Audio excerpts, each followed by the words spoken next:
Bonjour à tous et bienvenue dans un nouvel épisode des Voix du Sud. Aujourd'hui, on a décidé de donner la voix aux communautés indigènes guatémaltèques. En ce mardi de février, je vais vous parler d'une figure indigène du Guatemala, Rigoberta Menchú, prix Nobel de la paix en 1992. C'est une reconnaissance qu'elle obtient à seulement 33 ans, faisant de la jeune femme la plus jeune lauréate de cette distinction internationale à l'époque. Elle l'obtient après la publication d'un livre témoignage, Moi, Rigoberta Menchú, où elle y révèle son histoire familiale tragique. Avec cette autobiographie, éditée depuis un exil forcé pendant la guerre civile, Rigoberta Menchú incarne un symbole, celui des luttes indigènes pour la dignité. Née en 1959 dans l'ethnie maya des Quichés, le combat de Rigoberta Menchú s'enracine dans les exploitations agricoles des plaines du Guatemala, appelées les fincas en espagnol. C'est un système profondément inégalitaire dans lequel hommes, femmes et enfants de la communauté indigène s'épuisent chaque jour pour de puissants propriétaires terriens. Elle commence à travailler au champ à l'âge de 8 ans. C'était très dur. Souvent, les contremaîtres les frappaient, les insultaient, les humiliaient devant les autres. En plus, dans ces villages, beaucoup ne parlent pas la langue des colons.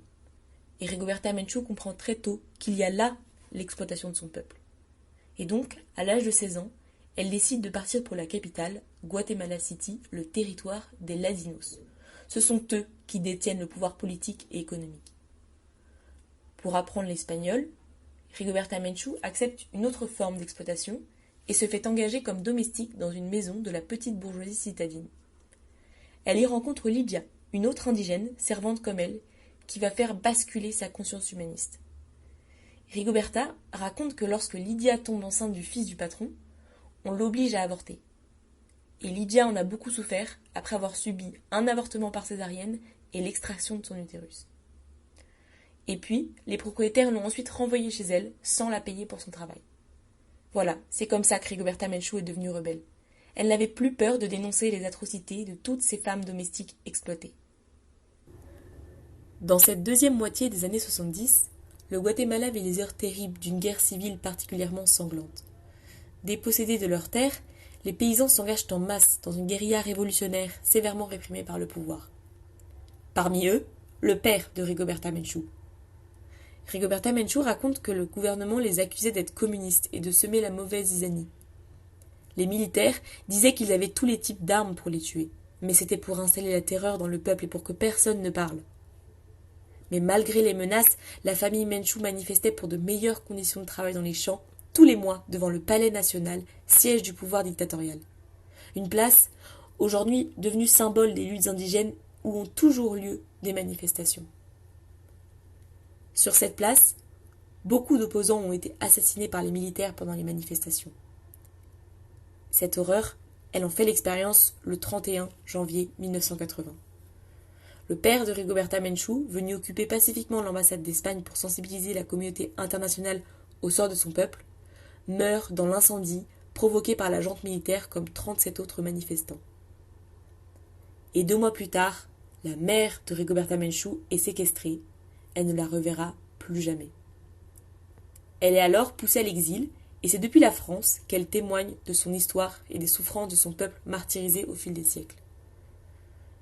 Son livre témoignage, Moi, Rigoberta Menchú, publié en 1983, lui ouvre les portes des plus grandes institutions internationales et œuvre à la reconnaissance du génocide indigène. Le retentissement de son prix Nobel en 1992 a contribué à la signature d'un accord de paix 4 années plus tard, mettant fin à plus de 3 décennies de conflits armés.